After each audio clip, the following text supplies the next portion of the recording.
everybody. Welcome to the Hallmarkies podcast. And we are here to talk Christmas movies 2021 for the last time. And it's going to be fun. We're excited.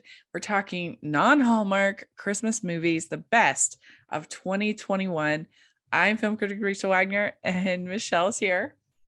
Hey, everyone. Hey, how are you doing? I'm very well. Thank you for having me on. Yeah. So did you have a good Christmas over there in Scotland? It was very quiet, and I felt very similar to last year. Uh-huh.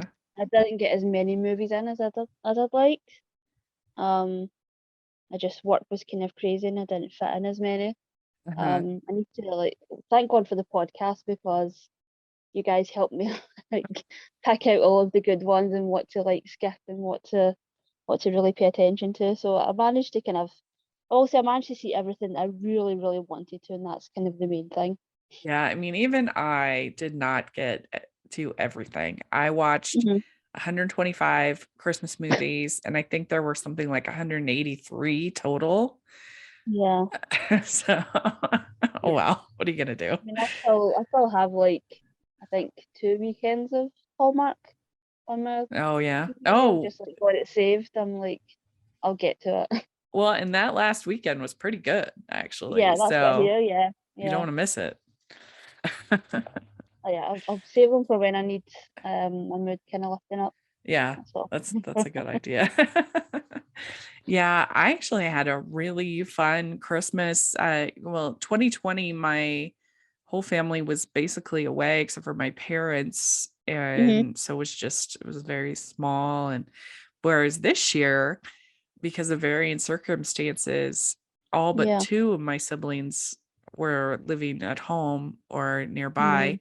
And so we had like a pretty big Christmas. And so that was a lot of fun. And, and then I went to Disneyland, which was super fun. Yeah, I mean, it doesn't get better than that. Yeah, pretty much. Yeah, it was cold and rainy, but it's still Disneyland. So what are you gonna do? Cold and But rainy is my life. I know, and I'm starting to get the itch again. I'm like, I want to travel. I want to go somewhere. Yeah, yeah, But I'll we had to probably. cancel. Yeah, we had Disney sort of planned for this year, but I Mhm. think we're sort of looking at 2023 now. Yeah, Just so frustrating. I have a trip planned in March, Hmm. a Broadway trip. So we're all Yeah, kind of hoping that it'll be, that we'll be able to go. But we'll see. we'll see.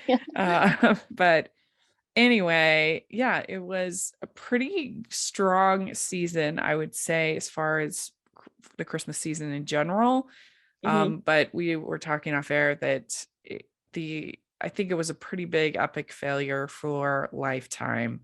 Yeah, I do have two of their movies on my list, but they're both ones that nobody else is talking about, or I don't know. I just feel like ratings wise and also quality wise, and the whole plan to do a movie every day did not work. And no. yeah, And I think, the fact that last year was so strong, yeah, I think yeah, everybody just had these sort of expectations of they're either going to match that or they're going to do so much better. yeah. But the fact that they just didn't have anything sort of consistent, it didn't feel like they had like a really good run.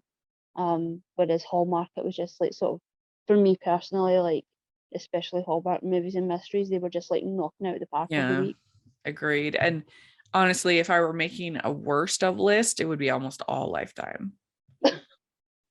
Yeah, and it felt like so many of them were like not Lifetime, like they were just things that they'd bought. Yeah. So they But didn't really feel special. even some of the ones they produced, like Mistletoe in Montana, that was Hmm. terrible. It was Gosh, just I like haven't seen that watching one. someone's home movies. There was no story. It was so Oh, that's so disappointing. it was really bad. They got Uh some. They got so many good actors as well this year. yeah. So frustrating. Yeah. So it's going to be interesting to see how they rebound and what they Hmm. do. Because I love Amy Winter over there. She's an incredible executive and leader, and Hmm. it'll be interesting to see what they do, how they respond to it. but yeah, anyway, it was a very interesting season, and I have some honorable mentions I wanted to say first. I Mhm. enjoyed The Christmas Thief. It didn't quite make my list. It was nutty and weird and funny. Uh, Clusterfunky Christmas didn't make my list, but I did think it was pretty funny and I enjoyed it.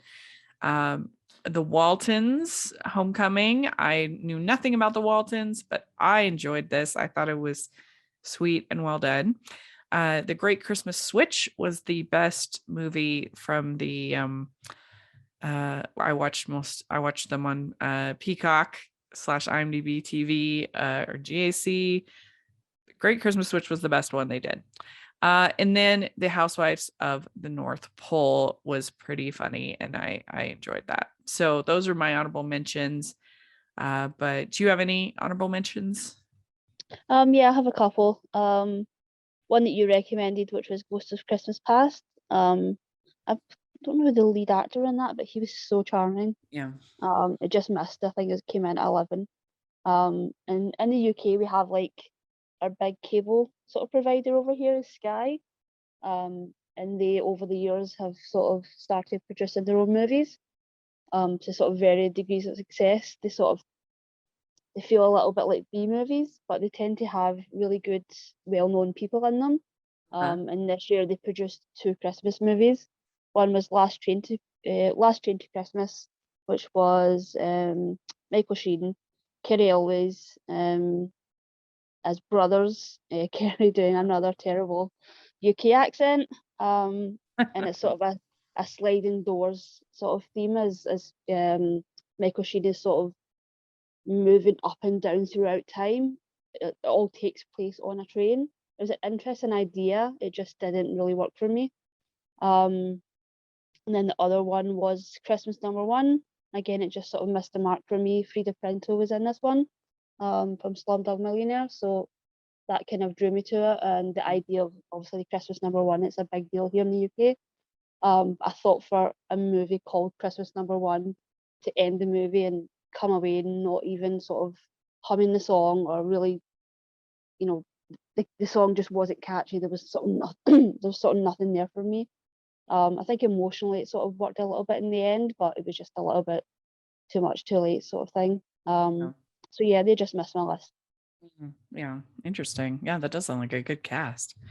Yeah. But all right. Well, my number 10 is one of my lifetime picks, and it's Saying Yes to Christmas. And I just thought this whole concept was fun. That she can't say no to anything, any invitation with Christmas. And I liked Erica Prevost. I thought she was funny in the lead. She had kind of good physical comedy. Yes, yes, yes, yes, and all that. And uh, yeah, I mean, I thought it was a fun concept, and it was executed pretty well. And some of the acting was not the best in it, but I liked her and the lead guy enough, and it just made me laugh. So that had to be Yeah, number 10. excellent. I need to catch up with that one. Yeah. Uh, Uh, what's your number 10? my number 10 is Kirk Franklin's A Gospel Oh, Christmas. yeah, that was a good one. Like I'm not I think this is what the Lifetime movies are really good at, and I guess Hallmark in some degree as well, of like taking something that a lot of people, especially myself, just aren't familiar with that world, and sort of giving you like a little sort of slice of it and showing you a whole experience that I would just have no idea about. So I've no idea about the church. I've no idea about the sort of singing preacher aspect of it. And I just thought it was beautifully done. Not familiar with the lead actress either, but her voice was absolutely stunning.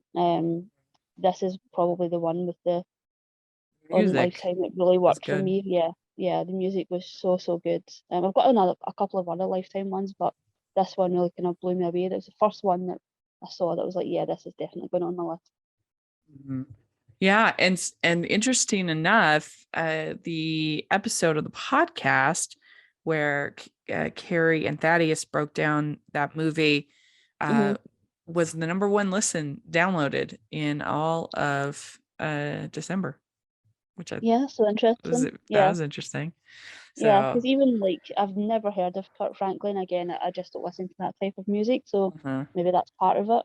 But yeah, it was such a great movie. yeah, yeah. So my number 9 is Christmas Proposal. And this was on CBS actually. Hmm. And it starred Jessica Camacho and Adam Rodriguez. And it was a fake relationship, which is always fun. And she is his Uber driver, and he like convinces her to go and meet his family and pretend to be his girlfriend. It's just going to be for one like party or whatever that he's going to. But then Hmm. like things get, spiral up from there and go out of control. And I thought that they had really good chemistry. I liked the whole family. I thought it was funny. Um, I really enjoyed it. Yeah, another one I should catch up with then. Yeah. I mean, I thought it was as good as the what is it? Unexpected Holiday or whatever, the Tyler Hines one. I thought it was as Mm. good as Oh, that. that was a good one. Yeah, that was really Yeah, and good. that was a good one. So what is your number 9? My number 9 is The Waltons' Homecoming. Um, Ah, okay, again, good. I'm not familiar with Waltons. Obviously, it's like a part of pop culture, so I'm Mhm. familiar with it on that level. But yeah, I just thought it was such a nice surprise. It was Yeah. just sweet and wholesome and comforting. And I read sort of the description, and it was sort of described as like being religious, which I didn't really feel in the movie. It didn't No. feel like overly religious, which is what I was sort of um a bit skeptical about. But yeah, it just ended Yeah. up being like really sweet. It felt like a pilot to a TV show. I felt I like, agree. yeah, yeah, the CW could really like be onto something here if they wanted to continue that. Yeah. And especially when you look at the success of things like, When Calls the Heart, and I know the CW is more in, superhero stuff, but I feel like they've definitely been missing a show like this. Yeah, if it was a pilot, I would totally watch the show. I thought Yeah, it was well acted and I enjoyed yeah, it, and I think it would be pretty tough competition for What Calls the Heart yeah, if they decide to go forward with it. yeah. And the cast was pretty good. Like you had Bellamy Young, you had Mhm. I know I think the older brother was he plays Justin Hartley's sort of young character in This Is Us. So they definitely had some recognizable faces.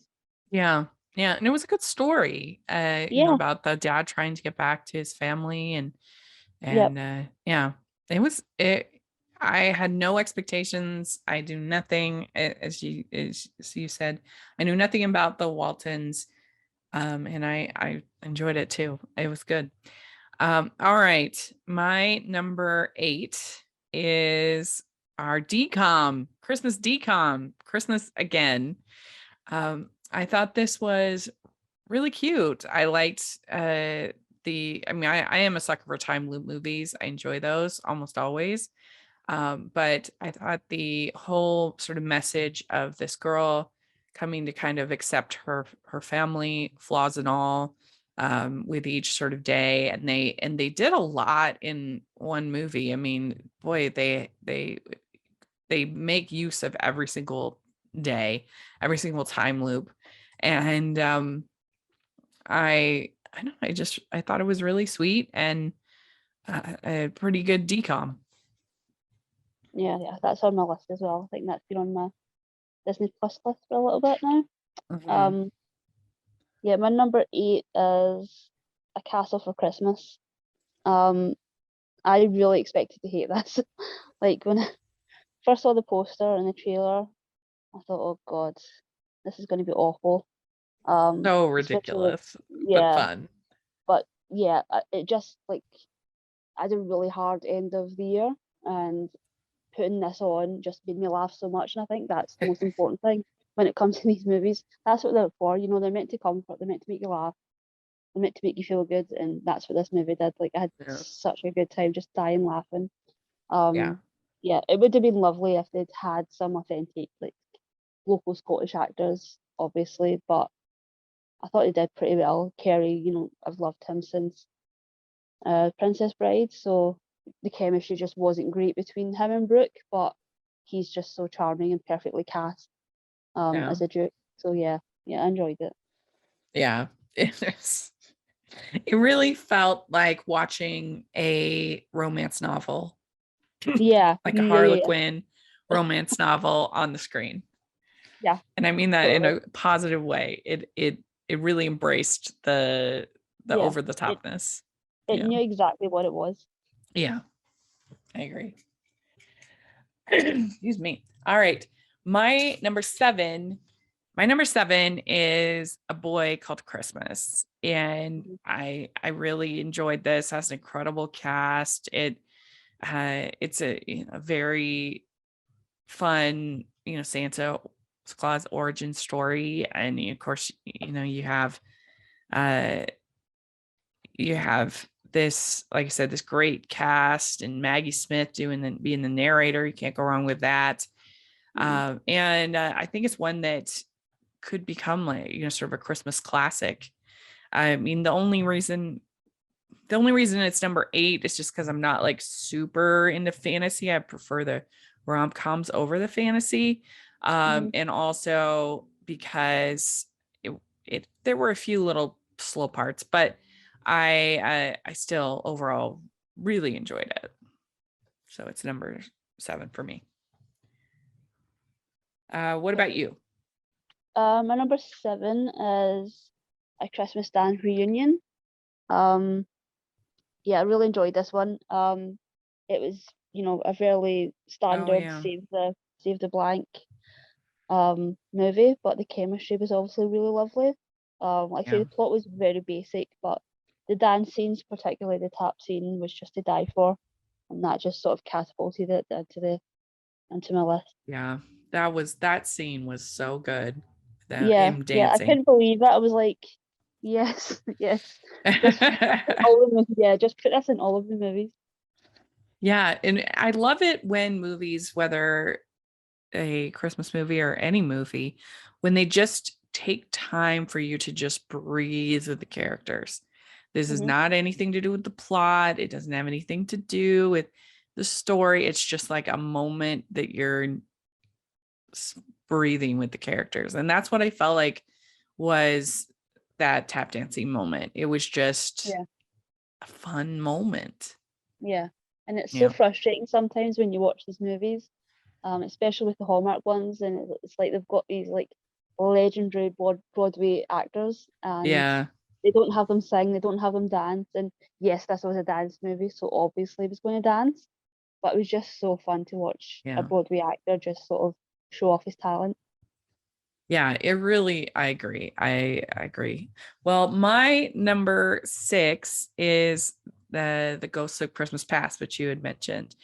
And this is Hmm. one that I think kind of went under the radar, and Hmm. people weren't really talking about it much. I think it was an acquisition, but I thought it was a really clever story about her going through and finding all of these people that she had ghosted online, and apologizing basically, and not realizing that one of the people that she had ghosted was her friend, who um who is, the BFF, who's obviously in love with her, but she's clueless. But that they've been chatting because she renews this acquaintance, didn't realize that it's this friend of hers that she had ghosted. And I liked that, and I also liked their whole group of friends who were kind of providing commentary throughout the movie. They were Hmm. well done. And so this was definitely one of the biggest surprises. I was not expecting to like it as much as I did.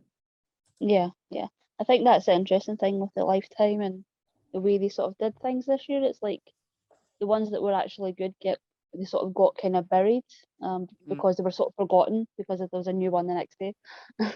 Yeah, it's true. Yeah, that's very true. And they had some good acquisitions. They did a good job Hmm. with some of the films, but then yeah, but a lot of their like prestige films were the ones that were really not great. They were not Yeah. great. And so these like little ones you had to really hunt for, Hmm. I think. But this one was a good one. It was funny. It was romantic. I agree that Dan Jeanette was very charming in the role and in the lead role. It's a winner. If people haven't checked it out, it's not that Christmassy, so you could watch it you can watch any of these movies anytime, but it's one to check up on for sure. Ho, ho, ho. We'd like to take a second and thank our sponsor for this episode of the podcast. It's the Hallmarkies Patreon. Do you love Hallmarkies podcasts, especially at Christmas? Do you enjoy the holiday previews, recaps, interviews, and bonus episodes?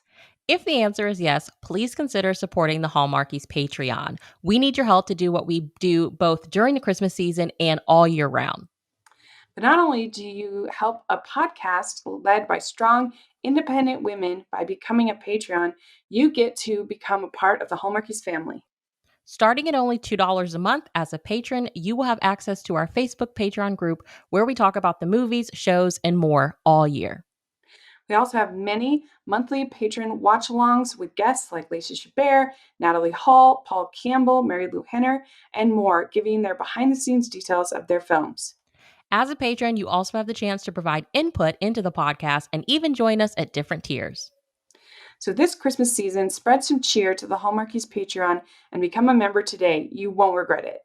Go to patreon.com/Hallmarkies to learn more. That's patreon.com/Hallmarkies. What about you? What's your number 6? My number 6 is Zoe's Extraordinary Christmas. This is the Zoe's Extraordinary Playlist movie finale. The show get cancelled and they sort of put together this movie. I think it wound up on Roku. I ended up having to buy it because the Roku app was terrible. But I sort of fell away from the show in season 2. I just got so frustrated with the love triangle. I thought it was awful. Skylar Astin, his character became sort of very smug and I ended up sort of not liking him, and I didn't like watching a show where I didn't like Skylar Astin, so it kind of turned me off. But I always sort of tuned into Spotify every week to sort of see what songs they were covering, if there was any like good dance numbers. The family stuff in the show is fantastic. It's just a love story and it just doesn't work. And then when they lost Peter Gallagher, because spoiler alert, like his character dies, that's sort of in the pilot, like we know that his character is going to leave. But when his character eventually does, the show just sort of again just kept not working for me on so many different levels. So yeah, the Christmas movie is sort of about trying to keep traditions alive while other people are sort of struggling with creating new traditions, whether it's honouring or dishonouring to sort of work with traditions. Do we just pretend like it's the same, or if it was just a very interesting approach. And you had sort of Zoe sort of manically trying to hold everything together and sort of create a sort of shot for shot Christmas that they're sort of used to, whereas the other characters are just really struggling with their own things, and I thought it was a bit disjointed in that respect. It didn't really come together for me until the end. There was some fantastic dance numbers and songs. So the strongest part of the movie was, I keep saying show, the strongest part of the movie was when Peter Gallagher sort of came back and did a duet with Jane Levy. They done Have Yourself a Merry Little Christmas. It was really beautifully shot. It was in black and white in a tree farm. It was so good and worth watching the movie just for that. I thought it was a good conclusion. I really hope they just leave it there. I'm not sure I want them to sort of keep going because the plot got very sort of convoluted. Zoe just didn't have. Zoe wasn't the only one with the power. It was Max had the power, and it's like the more you sort of get into it, the more you have to explain, and it's like just leave it at she can, for some reason she's got this ability, but it's when they try to sort of break it down and explain that reason, it sort of loses a little bit for me. So I really hope that this is that. And I'm so happy for the cast and the writers and everybody involved that they got to sort of tie everything up. Yeah, that's great. I haven't watched the show, so I didn't watch the movie. Mhm. But it's one that I've been meaning to watch because because I love musical theater, and so I probably would really enjoy it, but there's just so many shows to watch. It's so Yeah, hard. yeah, It's yeah. hard, but one of these days I'll get to it. I'll get to it. But my number 5 is See You Next Christmas. And this is an independent film that was basically written and then filmed in the director Christine Weatherup's like apartment. And so they had with her friends, and it had a real feeling of a group feeling, of a real, Mhm. everyone was really putting out their best effort, which can still be awful, but in this case it was actually good. It was Yeah. I thought the two leads had good chemistry. I thought that it was a good script. I really loved the ending. I thought that it had some funny moments each year. They have this Christmas party, and I just felt like as they sort of mature as a couple, Mhm. that I was like, yeah, I get that. That's how I was in my 20s. And that, then I really liked the years when she is pregnant and then with a new baby. And I thought those were some good scenes. And I don't know, I just, you have to accept that it's a small budgeted film. It has that indie small budget look about it, but I liked it. I thought it was funny and well done. Good script. Yeah. I'll need to find it. Hmm. I do love indies when they sort of transcend, their budget and their, Yeah. what they can actually, put on screen. And it Um, was fun. I got to interview Christine for the podcast, and so that was mhm. fun to get to talk to her. I enjoyed that. So, what's your number 5? My number 5 is Under the Christmas Tree. Um, I, I really debated, putting this towards the bottom of my list. Just decided to put it in the middle. I was really hyped for this one. Um, Obviously the Christmas setup last year was sort of the Yeah, big hit. And having the same writer, I was just really, really looking forward to this. Um, I think the disappointing thing was that the plot was just the exact same as Miss Christmas. It was very sort yeah, of cut and paste. that's But I true. really think Michael J. Murray, I think, is a writer. He is so good at banter. He's so good at like getting his actors, if they have chemistry, and I felt like they did have chemistry, just getting them to bounce off of each other and have like such a good energy. And I think he's, definitely someone that Lifetime should keep a hold of. Um, Yeah, because like he's just got it. He's just absolutely fantastic. And I do wish Ricky Lake was in it a little bit more. I really thought that she would have sort of a, Fran Drescher, type role, and that she would sort of be a bit more of a matchmaker. yeah, Um, but yeah, I really liked it. And Elise, I forget her second name, but I remember her from years ago. She was on a web series that was pretty big at the time, a few years back. So I'm really happy for her that she's sort of yeah. got to do this movie, and having LGBTQ actors in lead roles is just fantastic. And hopefully next year there's more. Yeah, I mean, that one was just okay for me. Yeah. I didn't actually feel the chemistry that well. I think as far as LGBTQ, as far as a lesbian romance this Christmas, I should have had as honorable mention Christmas at the Ranch, which was a film that the Telefilms did. Hmm. So if you're interested in that kind of thing, I definitely recommend checking that one out. Um, but yeah, this one it was fine. It was fine. I actually Yeah. didn't feel the chemistry, but I thought that it had some cute moments, like when they're like cheers to the lesbians. That Yeah, was yeah, funny. that's the things. It felt like, yeah, they definitely had like LGBTQ people in the writers' room and on Yeah, set, yeah, yeah, um, yeah. which I That think was is fun. important when you do this. Sure. Yeah. Yeah.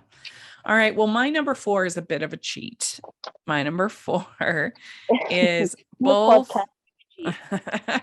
both of the Aardman animation shorts Yeah. are my number 4. Shaun the Sheep, The Flight Before Christmas, and Robin Mm-hmm. Robin. So cute. Both of them are freaking adorable.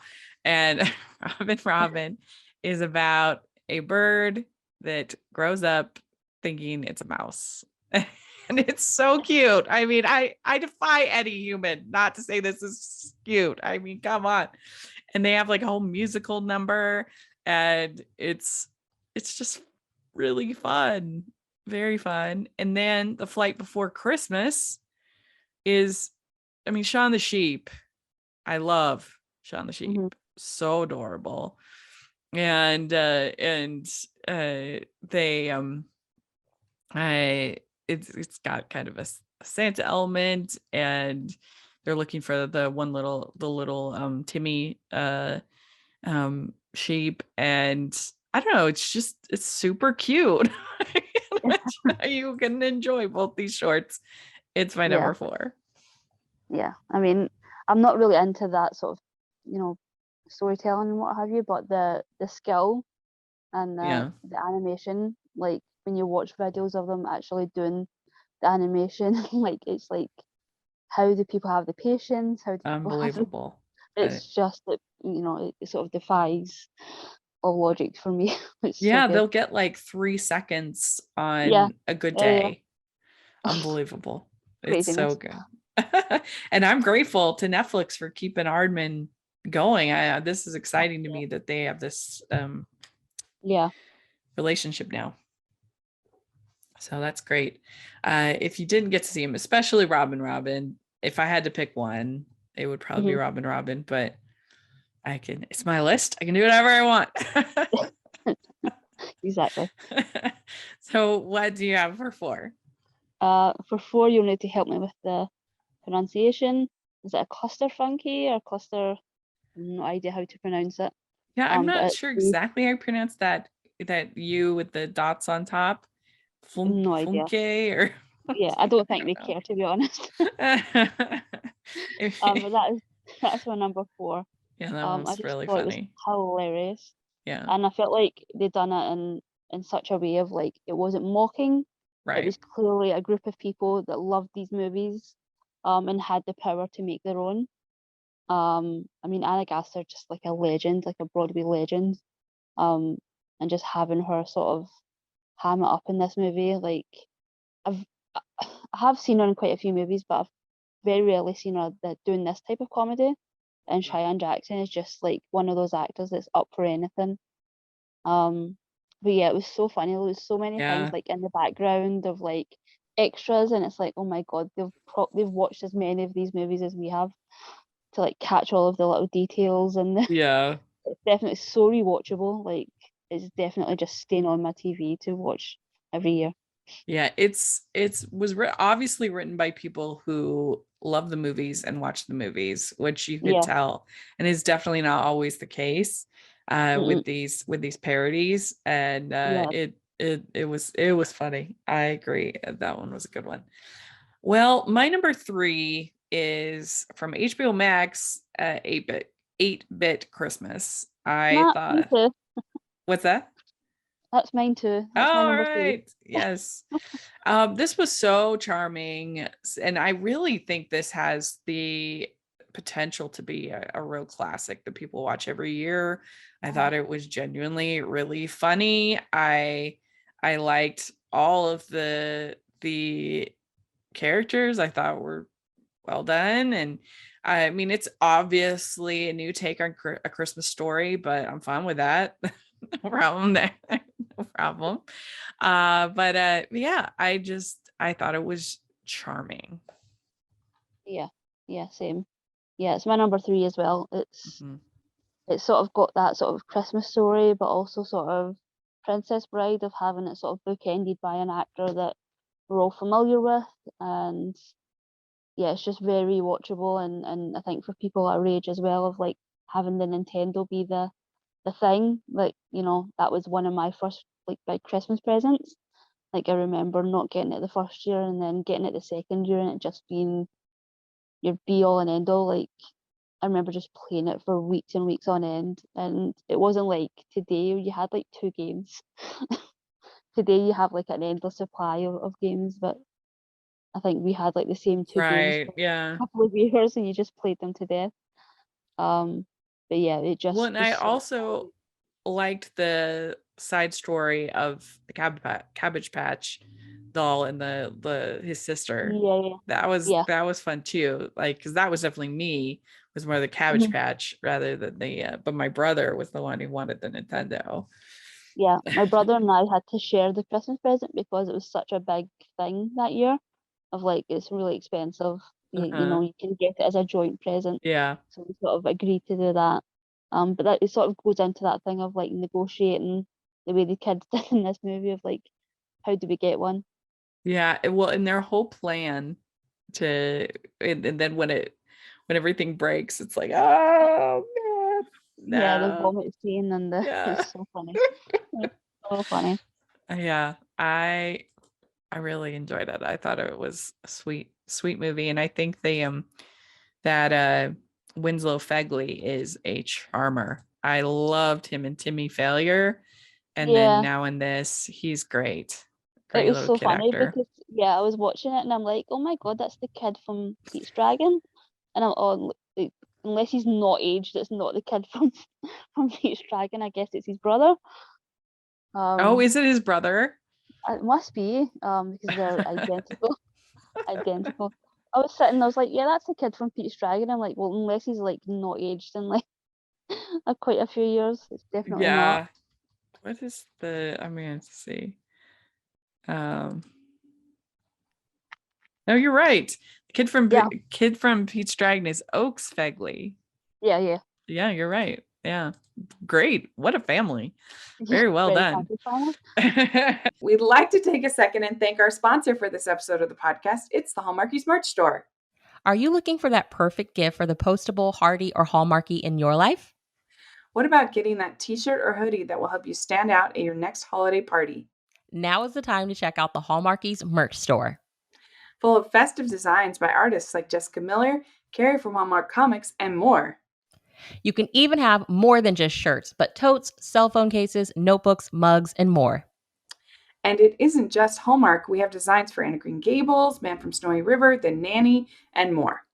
Every purchase at the merch store goes to help support the podcast and allows us to make the great content you know and love. There are frequent sales, so go to tpublic.com/stores/Hallmarkies or see the link in the description. That's tpublic.com/stores/Hallmarkies. Well, my number 2 I've talked about so much. I really debated between my number 2 and my number 1, Mhm. but I loved Christmas on Fifth Avenue. I thought it was so well done. I thought they had such great chemistry. I really just loved Ava and Lucas's characters. I liked the whole story of, he's kind of this wounded guy, this wounded widower that's a writer, and she Mhm. comes in and is hired by the grandma to fix up his apartment. They end up spending all this cozy time together, and there were just so many scenes that I loved. I loved when they went to the ballet. I thought that he did these sort of lingering look like so well. And um I thought the ending was great, very romantic. I read the book because I liked this movie so much and I really loved the book. And I don't know, I thought it was so well done. And I loved talking to both of the leads. I thought they were great. And yeah, so it was one of my favorite movies of 2021. That's fantastic. I have that saved on my TV. I think I got like 15 minutes in and something happened and Oh, I didn't get a chance to go back to it. But yeah, I would definitely make it a priority. it's so far everybody I've recommended to has really liked it. Mhm. And it was one of those sort of hidden gems I might not have even seen because I don't normally cover the up movies. Mhm. But I can't remember why I was like, oh, I'll watch this one. And I liked it so much that I called or I emailed the up rep and said, hey, I want to, even though the movie is aired, I want to talk to these leads because I enjoyed it so much. That's So fantastic. I don't Yeah. normally do that. And like I said, the book is excellent as well. The book is more spicy than the movie, but it's That still, tends to be the way. yeah. But yeah. So what do you have it to? Number 2 is A Boy Called Christmas. Yeah. This is just like absolutely my jam. Like, I love the fantasy stuff. And I felt like it sort of saved the feat. Like, it was so frustrating to not go to the cinema and see a new Christmas movie this year. Like, I felt like we were really let down in the feature film department. And Yeah. it felt like, I would have loved to have gone to this in the cinema. It was big budget, cast was fantastic. It had everything for me. It had family, adventure. I was a bit, hesitant when I saw Stephen Merchant was in the cast, but I thought his voice work was fantastic. Mikael Huisman, I think he's sort of was overused a lot these past few years, but I think when he's cast right in something, he's so good. Like, Yeah, he can be super dreamy. yeah, like Age of Adeline. Oh my God, like he's so good in that movie. Yeah. So yeah, Isn't he this in the um potato peel pie I think he with is. Yeah, Karen no, that's a Seeley? great movie. Yeah, that's a I fantastic love movie. that movie. I think it's Oh, so underrated. underrated. Yeah, Yeah. snap. Yeah, Yeah. yeah, I uh, love that one. yeah, it was very good. And I agree. I would have loved to have seen it in the theater as well. And so yeah, people should definitely check it out. And Netflix had a great, I think, Christmas season. I mean, their only real clunker was the California Christmas one, which was terrible. Uh, Yeah. but they had I think, a very strong season. Whereas like last year, I felt like in 2020, I felt like Netflix had so much that I was super hyped for, and then was like not as good as I wanted it to be. Like Mhm. not terrible, but Jingle Jangle wasn't as good as I was hoping it would be. And Yeah, yeah, a few others. yeah, I So, agree, yeah. but let's start. Our number one, my number, I think we have the same number one. I think we do. It's Single All the Way. Yay! So much. Yay. I love this movie. It actually made my favorites of the whole year, period. And I watched over Yeah. 200 feature films in 2021. So, that says a lot how much I enjoyed it. I thought it was genuinely really funny, which a lot of times the com kind of gets ignored in the rom-com, Yeah, and yeah. and it was very funny. Jennifer Coolidge, she Oh was my God. hilarious, and it was just being the fairy godmother at the play, and the nativity play was very funny. I thought that the two leads had wonderful chemistry. I was pulling for them the whole time, and I mean, I can't believe that it was like Philemon Chambers. It's like his first role that he's like ever Yeah, done. yeah. Unbelievable. He did Craziness. so good. Yeah. That was very impressive. And, I mean, I love Kathy and Jimmy. I love Barry Bostwick. I just loved how joyful this movie was, and the hmm family, and how joyful they were. And it just made me so happy. And I watched it. I don't rewatch movies. I watched this movie many times. I hmm I just Yep. loved it so much. So yeah, it had to be number one. Yeah, for me too. I just thought it was like the most perfect rom-com that I've seen in years. Yeah. There's been some good ones, but I feel like this had everything for me. Yeah, I agree.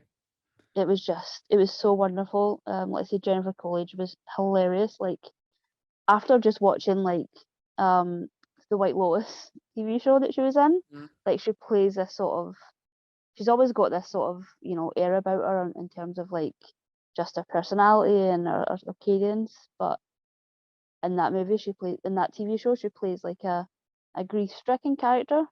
So it was so nice to sort of go from that to this, where she's just like totally playing up to like our persona, breaking the fourth wall.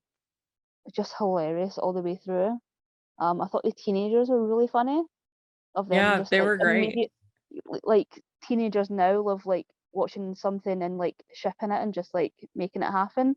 It's so funny. And I thought they did a great job of Luke McFarlane.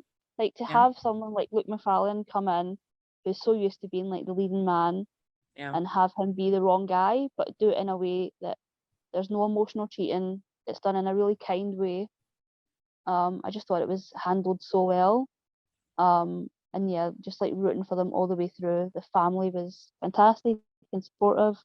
There's no coming out in the plot. It was just happiness yeah, personified, this movie. yeah. And yeah, this made it into my top 10 of the year as well. Like out of everything I saw. Yeah, I just don't understand. I mean, I try to be understanding because I have my unpopular opinions. I get that, but Hmm. this is a movie that I just don't understand most of the critiques. I read the critiques and I don't know. Yeah. It's like, I feel like a lot of the critiques are just critiquing romantic comedies, period. And it's like, Hmm. that's not fair. Like, you have to look at something for what is it trying to be and did it succeed in being it? Like, Hmm. because it's not fair if I go to a horror movie and I fault it for being too scary. That's not fair. Like, its job is to be scary. Like, that's Yeah. what it's supposed to do. And Hmm. so I don't know. I just feel like, how could you execute this movie better? I don't really understand. Yeah. Yeah. Um, and again, like I've not heard of the writer and directors for this, but like they need to like stay a team and make more of these movies. Yeah, let's Like this is see. what we need. Like it's just been disappointment after disappointment in terms of rom-coms of like them maybe working like 50% of like the time. Yeah, And especially other on things. But Netflix. yeah, yeah. I mean, like Love Hard this year. Like you read the premise of that and you think, yeah, I'm in totally, and then you watch it and it's just like I wasn't rooting for a single character in that movie. Yeah, But I know a lot of again, I people sort of loved that one. I didn't yeah, love it. yeah, yeah. I was sort of like seeing all these people loving it, and I'm like, what's wrong with you? I don't like this movie. I just couldn't get over the whole premise, and other people could get over the premise, and so I can understand that. But Yeah. it was just too, like, the relationship started on such a dishonest note that I just Hmm. couldn't get past it. But yeah, I mean, I was glad for the diversity, but yeah, I mean, Netflix has had some terrible rom-coms. I mean, The Kissing Booth got 3 movies. Are you kidding me? Unreal. Yeah, I couldn't do the third one. I was like, yeah, no, I value my What? life, my time so much. I can't do it. I can't Same. watch it. It's going to be 3 hours long. I'm not doing it. Yeah, and then they had that he's just not that into you this year, which Yeah, I also didn't watch. yeah, yeah. That had the kid from like Cobra Kai, which is one of my favorite shows at the moment. And I'm like, Yeah, yeah, I'm not doing it. Yeah, yeah, I love you, kid, but I can't do no. it. Yeah, but they had a good Christmas season. Netflix. Yeah, They had yeah.